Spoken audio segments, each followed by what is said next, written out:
A paz do Senhor, meus queridos professores, alunos, vocês que fazem parte deste projeto maravilhoso, EBD em Síntese Podcast. Sim, porque iniciamos com o EBD em Síntese, aqui na Igreja do Rio Grande do Norte, e expandimos para a internet, EBD em Síntese Podcast, uma iniciativa do nosso pastor-presidente, pastor Martim Alves da Silva, e também do nosso diretor do DENEC, Departamento de Ensino e Educação Cristã, o pastor Reinaldo Odilo. Cá estamos aqui para uma lição especialíssima, eu, diácono Raniel Oliveira, e o meu querido irmão Moab Santos. O homem tem Santos até no nome. A paz do Senhor, irmão Moab. A paz do Senhor, meu irmão. Diácono Raniel, é um prazer enorme estar aqui com vocês. E a minha oração é que seja um momento bem edificante para todos. Graças a Deus. Olha aqui a capa dela, ó. Muito bem. O caminho para o céu, uma, uma lição especial para alunos especiais. Você, professor, que está olhando para essa lição pela primeira vez, não sei se pela primeira vez, mas com certeza é algo novo para todos nós, professores, né? Uma lição voltada para não crentes. Sim, e é uma lição que ela tem edição única. São apenas 13 lições, mais se parece com um curso do que propriamente com a lição, mas a finalidade não é manter alunos não crentes durante muito tempo. O correto é fazê-los entender a mensagem, aceitarem a Cristo como Salvador e serem rapidamente encaminhados para a lição de discipulando. Não é isso, querido Moab? Suas considerações iniciais, meu amado. Amém, exatamente. Eu fiquei muito feliz ao conhecer essa lição, porque eu penso que esse deveria e deve ser o caminho inicial, não é? Quando a gente tem acesso ao Evangelho e de uma forma bem suave, bem tranquila, e eu penso que muitas famílias serão enriquecidas, pessoas passarão a compreender melhor o Evangelho através desse material. Então, que Deus abençoe essa equipe e vai ser uma bênção em nome de Jesus. Amém. Caro professor, observe a leitura do texto bíblico, né, que se encontra no livro de Salmos, Salmo de número 8, versículos de 4 a 6, que é o homem mortal, para que lembre dele. Essa passagem, ela é citada também pelo escritor aos Hebreus, capítulo 2, ela é até melhor explicada. Os irmãos bem sabem que o livro de Hebreus fala sobre a superioridade de Cristo em relação aos anjos, em relação a outros profetas que passaram, né? E para muitos, né, Brasil, país de formação católica, é muito interessante que eles tenham essa percepção. Cristo é superior aos anjos, é superior a Moisés, é superior aos santos, né, que costumeiramente são idolatrados, né? Tem lições aqui, inclusive, que falam sobre a idolatria, lição de número 8. Nós teremos lições que focam nas bases, né?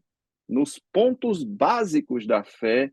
E a primeira dessas lições, fala que Deus se importa conosco. Sim, porque Deus, ele é grande, ele é eterno, maravilhoso, sublime, mas ao mesmo tempo ele se importa conosco, né, Moab? E ele precisa entender isso, o aluno precisa entender isso, caro professor.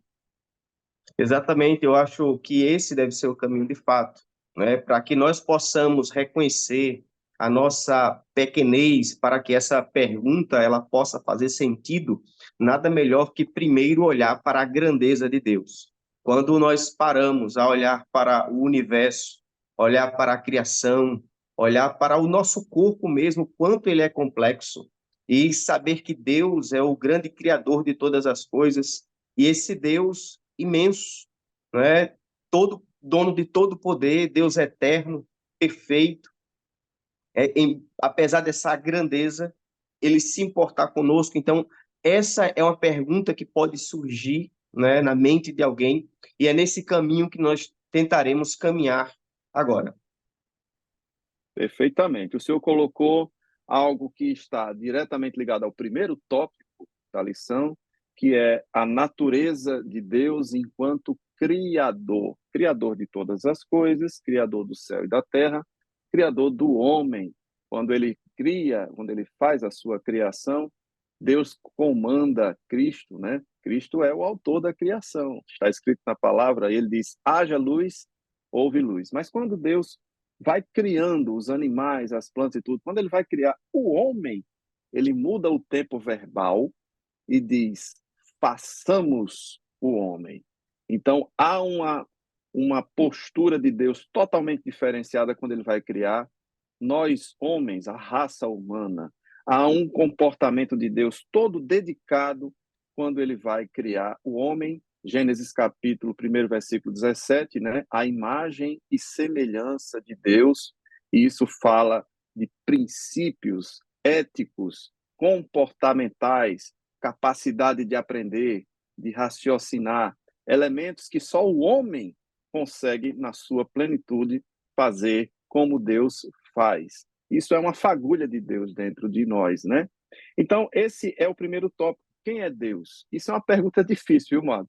Você já tentou responder essa pergunta para uma Tentar a gente criança? tenta. Porque ensinar nessa classe é o mesmo que ensinar para crianças. Mas já tentou responder essa pergunta? A gente poderia responder assim: é quem criou, né? É quem nos criou, né? Detalhes a gente não consegue construir por conta da nossa pequenez. Eu fico observando o esforço da sociedade para retirar Deus das afirmações, retirar Deus do dia a dia das pessoas. E há alguns dias atrás eu estava assistindo os estudos na área da robótica. E quantos cientistas, quantas mentes pensantes. E o último vídeo que eu assisti foi um robô se assemelhando a um beija-flor. Então, sempre olhando para algo que foi construído. Então, se construir algo que se assemelha ao homem é tão complexo, e quem criou o homem? Não há simplicidade aí, né? O homem é um ser pensante, é impossível afirmar, ou é possível afirmar, mas é complicado alguém olhar para tudo que foi criado e dizer que é fruto de um acaso. Então, olhando para nós podemos perceber que há um Deus criador, há uma mente pensante, há uma pessoa que é dono de todas as coisas. Então, quando a sociedade ela se afasta dessa afirmação do Deus criador, ela escorrega e se perde, como diz a Bíblia, né? Diz o louco, não há Deus. É verdade. O senhor disse que não dá para responder, né? Não dá para responder. A gente observa, como diz o Salmo 19, pelas evidências, né, pela obra da sua criação, os céus manifestam a glória de Deus. E assim como em outras passagens, a gente vê Deus criador pelo que ele fez. A gente não consegue vê-lo, mas a gente vê a obra de suas mãos. Então a gente vai inferindo, a gente vai absorvendo quem ele é em essência por aquilo que conseguimos ver. Então, falar de Deus para um não crente é quase como falar de Deus para uma criança de 3 anos de idade. É muito abstrato, é muito difícil. Né? Eu até ouvi um teólogo falando, Moab, que ele dizia o seguinte: é mais fácil dizer o que não é Deus do que o que é Deus, porque por exclusão se torna mais fácil. Mas isso deve trazer para você, professor, uma aflição muito grande.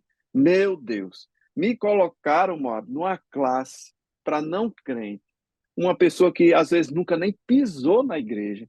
E agora eu vou dizer quem é Deus, eu não consegui, nem eu consigo entendê-lo. Como é que eu vou explicar isso para o não crente? Pois bem, querido professor, é importante um adendo aqui na questão pedagógica, que é indicar para você, professor, o ato desnecessário de tornar essa aula numa questão pedagógica do ponto de vista teológico, profundo, citar filósofos gregos, citar a Bíblia toda, você vai encher a cabeça do não crente e ele não vai conseguir compreender, porque até nós que estamos nisso, né, ensinando, temos dificuldade. Então, professor, acalme o seu coração. Acalme o seu coração. Você não precisa dar uma aula teologicamente profunda, mas você precisa sim, né, Moab? Mostrar para ele que você se importa com ele, porque você é Deus, é Cristo para aquela pessoa. Ele está olhando você, que a palavra de Deus diz, Paulo escrevendo aos Coríntios, nós somos como cartas abertas. Então ele olha você, ele percebe como você age, como você trata ele e diz: se Cristo é como Moabe, eu quero conhecer a Cristo, né, Moab? Então, esse corpo a corpo com o aluno, o senhor me falava antes da gravação, algumas ideias que eu achei interessante, né? Como eu abordo isso? E muito mais do que a profundidade teológica, como eu me comunico, como eu me interligo, como eu interajo adequadamente com o não crente, né, Moab? Exatamente. Nós trabalhamos lá na congregação, no departamento da família, e uma das estratégias que nós iremos abordar é usar esse material nos lares, né? Então, esses questionamentos, essa conversa tranquila, nós vamos abordar com aqueles familiares não crentes, para que a gente possa mostrar de uma forma tranquila, simples, o que a Bíblia responde. Por exemplo, diante dessa pergunta de quem é Deus, a palavra de Deus ela apresenta esses argumentos que já foram contados aí, não é? Olhar para a criação, a Bíblia orienta assim. Olhar para a igreja e a Bíblia ainda deixa um gostinho. Ela diz: porque não se manifestou o que havemos de ser, porque assim como ele é, o veremos. Então, quem tem esse grande desejo de olhar para Deus, a palavra do Senhor, ela nos abre essa oportunidade. Através de Cristo, nós olharemos para Deus. Então, se alguém nos abordar com esse desejo, com essa pergunta, a palavra de Deus traz essa esperança. E caso tenha outras perguntas, a lição ela vai trabalhando e a gente vai ajudando, né, cada pessoa. Eu achei interessante que o senhor falou que trouxe para o DEFAM, o Departamento da Família, o desafio de encampar esta lição, né? Talvez até inserindo no contexto da casa da pessoa o estudo dessa lição. É uma abordagem diferente, né? Não é uma abordagem de escola bíblica dominical tradicional, mas assim como essa abordagem que o irmão Moab falou, há outras formas de abordar essa lição. Por exemplo, você, professor, ou as famílias da igreja, sempre é bom um casal para não constranger a pessoa e buscá-lo em casa, talvez oferecer-lhe um almoço ou fazer este papel de recepcioná-la na igreja, encaminhá-la para a classe, acompanhá-la na classe. Não deixe o seu aluno não crente se sentir desconfortável, não deixe ele sozinho, não o force a nada, não entregue a lição e fique pedindo para ele ler se ele não quiser, tá certo? Deixe-o à vontade, porque esse canal não pode se fechar por uma abordagem equivocada. Então, muito mais do que entrar num conteúdo profundo da lição, perceba que o teu aluno não crente, ele precisa se sentir bem no ambiente da igreja, ele precisa se sentir bem recebendo você na casa dele para um possível estudo. E ele precisa ter essa empatia por parte do professor, porque você, professor, para ele, você é Cristo. Por isso que nós somos chamados cristãos, porque representamos a Cristo, não é assim? Ah, Raniel, outras abordagens? Sim, eu acho que tem, né, Moab? Tem outras formas de a gente deixar os alunos Exatamente. assim mais à vontade na sala de aula. O que é que você acha? A própria lição de professor, ela vem com uma parte que não contém na lição de alunos, que é algumas perguntas, sugestão de perguntas. Então, no decorrer de uma conversa com seus alunos, você pode fazer uma experiência apresentando algumas perguntas e aí começa a haver aquela interação, né? A perguntas e respostas sempre facilita na didática um aprendizado, porque o aluno começa a expressar algumas dúvidas que nem sempre ele tem a oportunidade de apresentar, né? Geralmente, num culto, o pregador, ele ministra e a igreja fica acompanhando, né? Numa escola dominical, nem sempre o não evangélico está presente. Então, essa lição, ela traz essa estratégia também. Ela vem com algumas perguntas apenas na lição de professor, e ele pode, aos poucos, ir fazendo uso das perguntas, percebendo a dificuldade e aquelas perguntas que, de fato, são curiosidades do seu aluno, porque aí é a grande questão, é o professor perceber qual é a pergunta, qual é a dúvida, qual é o tema que chama a atenção do seu aluno, né? Então, ele, com essa sensibilidade, ele vai dar ênfase naquela temática à luz da Bíblia, mas aquela temática para que o seu aluno tenha um sentimento de respostas alcançadas. E aí ele vai querer mais e mais, e talvez a gente tenha mais frutos, mais almas convertidas a Cristo. O senhor falou que as perguntas, né, que são sugeridas na lição, elas são um canal para nós nos conectarmos com o aluno, né? Eu até diria mais que evitemos perguntas de resposta direta, do tipo, você crê em Deus? Ele pode dizer não, acabou a aula, né? Então, perguntas de resposta direta costumam fechar as portas. Prefira perguntas de cunho aberto, do tipo: quem é Deus para você? Você deixa o aluno completamente à vontade de dizer: ah, para mim ele é uma energia.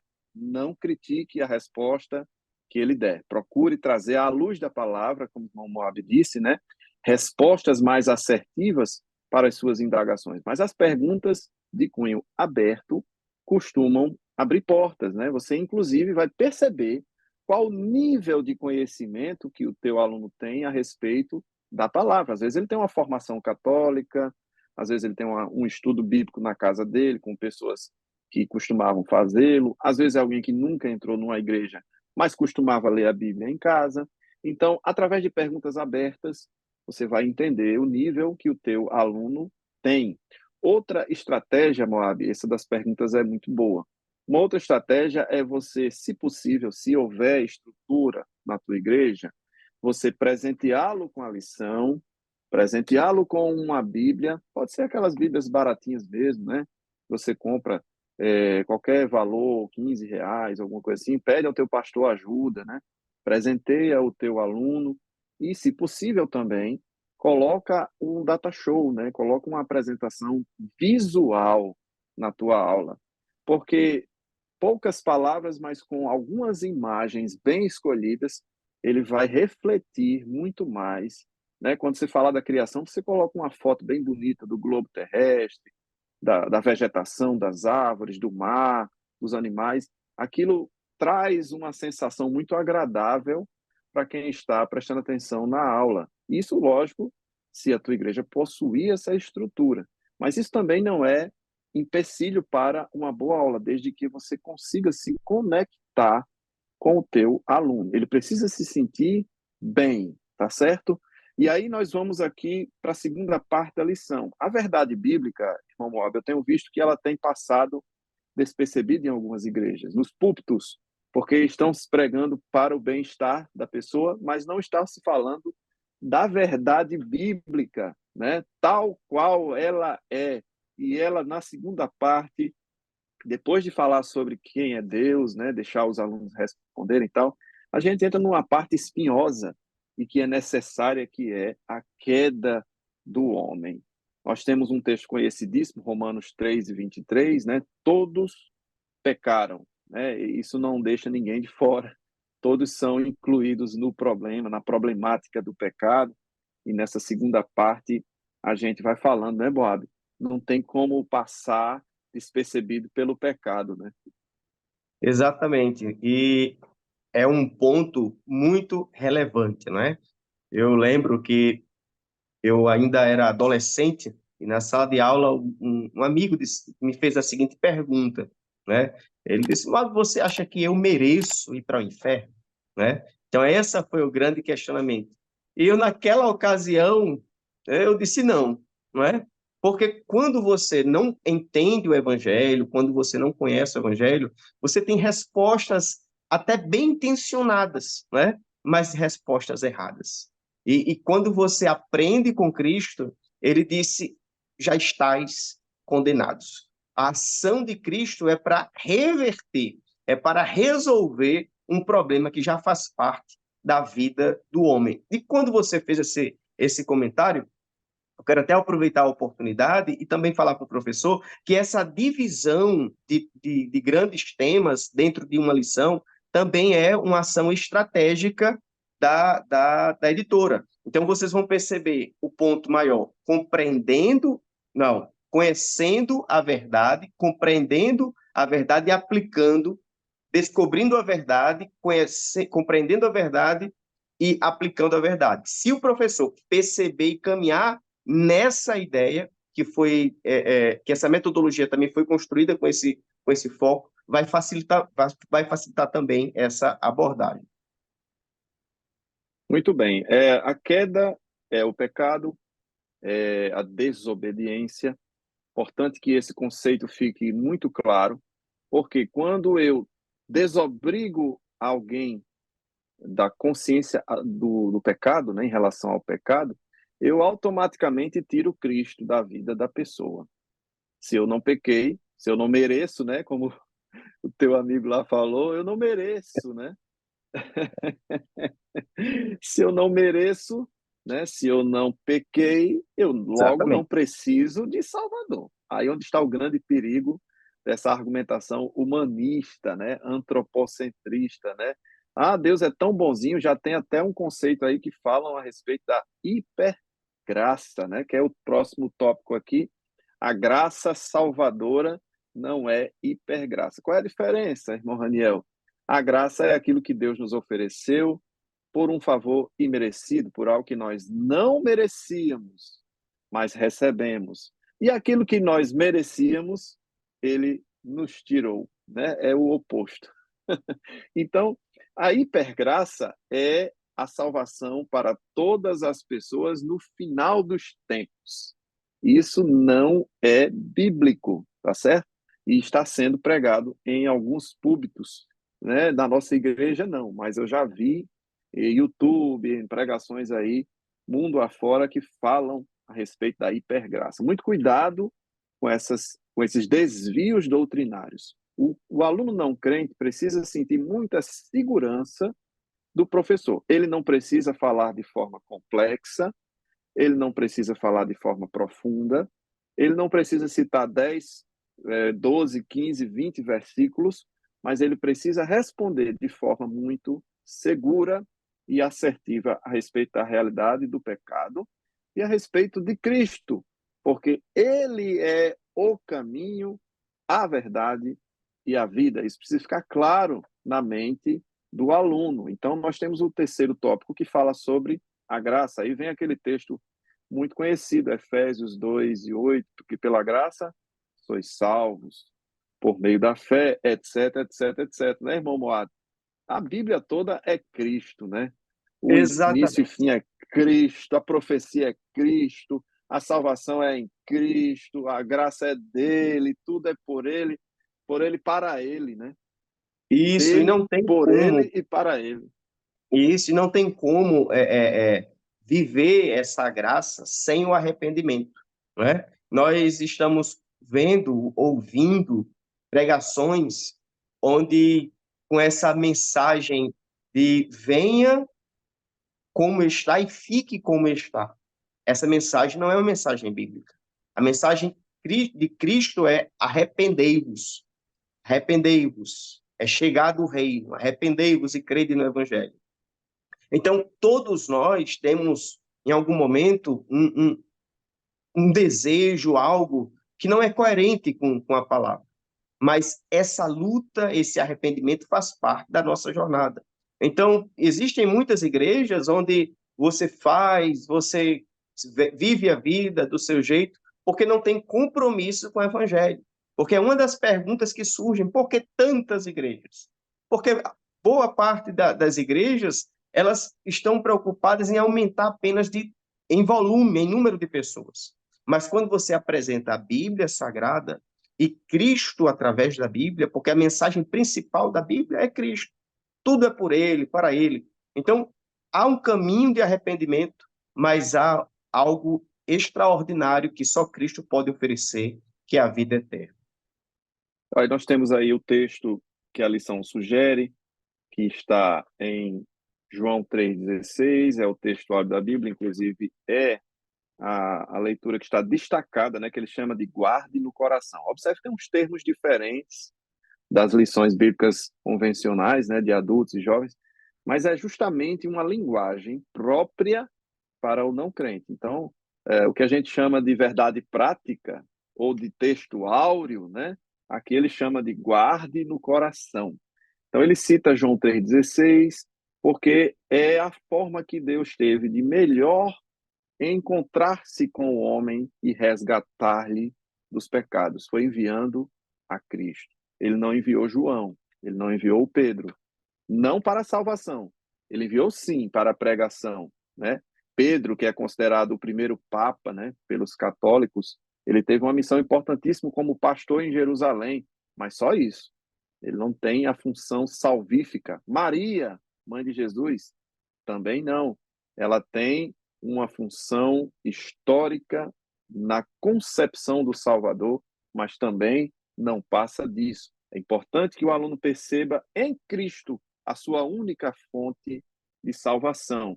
Então, você tem, por exemplo, textos que podem ser acrescentados a essa lição, não precisam ser muitos, mas eu quero sugerir aqui 1 Timóteo 2:5, que está escrito textualmente, porque há um só Deus e um só mediador entre Deus e os homens, Jesus Cristo, homem. Esse versículo é simples, é direto, é objetivo e ele não nos dá caminhos outros. A gente também pode citar outros textos, como eu sou o caminho, a verdade e a vida. Ninguém vem ao Pai, né? Está no livro de João. E assim, não precisam ser muitos textos, né, Moab? A gente encher assim, colocar muitos textos, mas a lição, ela nos fala quem é Deus, depois ela nos diz sobre a realidade do pecado, depois ele nos oferece a graça em Cristo, e o aluno não pode ir para casa sem entender a importância de Jesus Cristo, né, Moab? Exatamente, não é? E quando nós pregamos o evangelho conforme as escrituras, não tem como não apresentar Cristo. É impossível.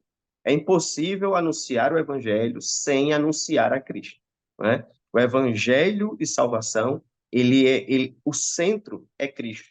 E até um versículo que eu gostaria de adicionar nesses versículos citados é Romanos 5:8. Esse versículo fala muito ao meu coração, e eu acho que ele está no contexto da lição 1, quando diz: Mas Deus prova o seu amor para Ah, conosco, em que excelente, Cristo Moab, morreu excelente por versículo. nós, sendo nós ainda pecadores. Eu sempre me deparo lendo esse versículo, porque se você quer uma prova de amor de Deus para com você, é Cristo. Cristo morreu por nós, Cristo morreu para que a gente pudesse ter o prazer de dizer: tenho hoje vida eterna, tenho hoje comunhão com Deus. Tudo aquilo que havia na minha vida que era um impedimento, que me prendia, Cristo me liberta. A morte de Cristo, ela resolveu os meus problemas. Agora eu posso viver em comunhão com Deus. Como é bom, não é, professor, a gente poder ter o prazer de orar, de conversar com Deus. Quantas pessoas se sentindo só, muitas vezes, e você pode orar e Deus estará ali ouvindo a sua oração. Que privilégio! Que privilégio Cristo construiu para o homem. O senhor acrescentou Romanos 5:8, eu me empolguei e eu quero acrescentar Romanos 6:22 e 23. Mas agora, libertados do pecado e feitos servos de Deus, tendes o vosso fruto para a santificação e, por fim, a vida eterna. Porque o salário do pecado é a morte, mas o dom gratuito de Deus é a vida eterna por Cristo Jesus, Por Cristo nosso Jesus. Senhor. Né? Então, Verdade. eu acho que esses três versículos acrescentam muito bem o conteúdo da lição, né? A compreensão de quem é Cristo, da realidade do pecado, da necessidade da graça, ou seja, Aqueles que dizem, não, é por nosso merecimento, né? Eu já ouvi muito essa frase. Já ouviu, Marcos, essa frase? É por nosso Já. merecimento. Cada um faz o seu merecimento. Eu digo, oh, Jesus, não tem merecimento diante de Deus, né? É um engano muito grande, mas isso é o quê? Falta de ensino da palavra de Deus. E a quarta e última parte da lição fala da preocupação que Deus tem, não só com a nossa vida espiritual, mas também com a nossa vida emocional, a nossa vida familiar, né? Você que é do Defan, né, irmão Moab, a gente tem em Cristo uma vida plena. E não é à toa que Paulo, escrevendo aos Tessalonicenses, capítulo 5, ele diz: E todo o vosso espírito, alma e corpo sejam encontrados irrepreensíveis. Então, na última parte da lição, diz o seguinte: Deus está preocupado com o nosso bem-estar. Porque alguém diz assim: Deus gosta de ver a humanidade sofrendo, né? Pessoas têm essa ideia de um Deus masoquista, malvado, que vê as injustiças e não faz nada, né, Moab? Tem muita gente que tem essas ideias. Esse pensamento é antigo, é o pensamento lá do Éden, né? A serpente já chegou, olha, Deus não quer que você seja semelhante a ele, né? Então essa ideia é uma ideia do diabo que vem sendo implantada na mente das pessoas. Mas isso não é uma verdade, não é verdade. Deus, tudo que Deus construiu, tudo que Deus fez é bom. Eu acho muito lindo quando Deus olha para o que ele faz e diz, e viu Deus que era bom. E viu Deus que era bom. E quando Deus faz o homem, né? Ele se viu Deus que era muito bom. Então isso é muito importante a gente entender que Deus quer que eu esteja bem, que você esteja bem, que a sua família esteja bem. É tanto que uma das grandes evidências de alguém que está em Cristo é o fruto do Espírito Santo. É como essa pessoa agora vai reagir. Ela vai reagir diante das adversidades, diante das notícias. Ela tem um controle, ela tem domínio próprio, né? Foi um dos assuntos que nós abordamos nas lições. Então, a qualidade de vida de uma pessoa que está em Cristo, ela é uma qualidade de vida diferenciada, claramente. É naquilo que ela come, naquilo que ela bebe, naquilo que ela faz e como ela reage diante das adversidades da vida. Excelente. É uma colocação muito pertinente. E o aluno precisa entender isso, precisa se sentir bem. É por isso que a gente frisou tanto no início desse comentário que o aluno precisa se sentir bem. Como é que eu vou falar, Moab, de bem-estar físico, bem-estar emocional, se ele já chega na igreja se sentindo acuado, examinado? Tem uns irmãos que olham assim meio atravessado para a roupa que ele veio, ou para o vestido curto que aquela senhora veio, mas ele é não crente. E eu acho, Moab, que vale até uma conversa do pastor com a igreja no culto e doutrina, né, para orientar sobre como a igreja deve se portar na chegada desse aluno da classe Caminho para o Céu, né? É um aluno especial. Ele vai aprender sobre bem-estar se sentindo bem. Olha que bênção, né? Olha que maravilha. Ele ser bem Perfeito. recebido, receber um bombom, um cartão de boas-vindas, né? Alguém para ir buscá-lo, alguém para ir deixá-lo. Ele vai olhar para a lição e vai dizer: aquilo que os crentes estavam falando é verdade. Eu me senti bem naquele lugar, né? Então é assim que nós precisamos fazer Cristo brilhar em nossa vida, né, Bob? Perfeita observação, perfeita, porque não adianta a gente estar com a verdade, não é? Mas essa verdade está distante daquele que precisa. Quando eu construo um caminho onde essa pessoa aproxima-se, isso é um detalhe que eu também fico impressionado com Cristo, né? As pessoas criticavam Cristo porque estavam perto dele o quê? Pecadores. Como pode alguém santo, perfeito, ter uma multidão de pecadores? Porque apesar de a vida de alguém não ter sido mudada ainda, estas pessoas se sentiam bem na presença de Cristo. Então, ser santo não é ser ignorante, não é ser arrogante, ser santo não é ter cara fechada, Ser santo, como já foi dito aqui também, é parecer com Cristo. E Cristo, ele caminhava, as pessoas se sentiam bem, não é? Então, é importante a igreja entender, é importante a igreja ser bem orientada para que ela revise a sua postura, né? Revise o seu modo de abordar as pessoas, para que estes que estão chegando na igreja, até mesmo pela primeira vez, possam ter uma impressão, né, de que está em um lugar acolhedor. E nesse lugar acolhedor, ele vai encontrar e ter acesso à verdade. Agora, muitas vezes nós estamos com o remédio, mas por conta da nossa postura, nossa atitude, essa pessoa não chega nem a ter acesso ao remédio, ela já volta na calçada para casa. Isso é algo que a gente precisa revisar de fato. Isso que você colocou, eu quero lembrar aqui Atos 2:47, um texto também conhecido, que diz que eles louvavam a Deus e caíram na igreja primitiva e caindo na graça de todo o povo. Eles eram pessoas amáveis, eram pessoas queridas, eram pessoas benquistas, né? Será que eu sou hospitaleiro com os alunos da classe Caminho para o Céu? Esse é o maior desafio, Moab, que eu considero para quem vai lecionar nessa classe.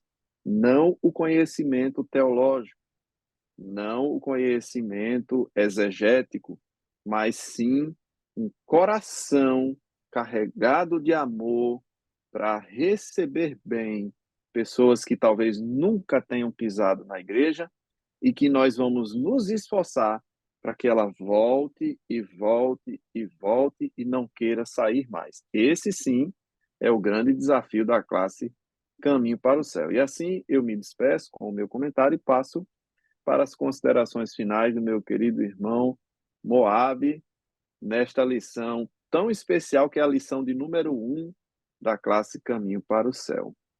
Amém. Eu sou grato a Deus por tão rica a oportunidade de estar aqui com vocês. E eu queria apenas dar ênfase a isso. O passo de alguém até uma igreja é muito mais difícil do que qualquer outra pessoa pode pensar, viu? Quantas batalhas, quantos porquês. E se alguém pisa e entra na igreja, essa pessoa ela já é uma vitoriosa. Então vamos valorizar, vamos acolher, vamos ter aquela alegria, como diz a Bíblia, né? Tendo o mesmo sentimento que Cristo Jesus. Então, a nossa oração é que seja uma bênção e que o reino de Deus cresça através de tão importante lição. Amém. A paz do Senhor, você professor, você aluno talvez, que assiste também ao nosso podcast. Oramos a Deus e pedimos que a tua aula e o teu ministério sejam grandemente abençoados pelo nosso Senhor Jesus Cristo. A paz do Senhor e até a próxima, em nome de Jesus. A paz do Senhor, irmão Moab. A paz do Senhor, Diácono Antônio. Daniel.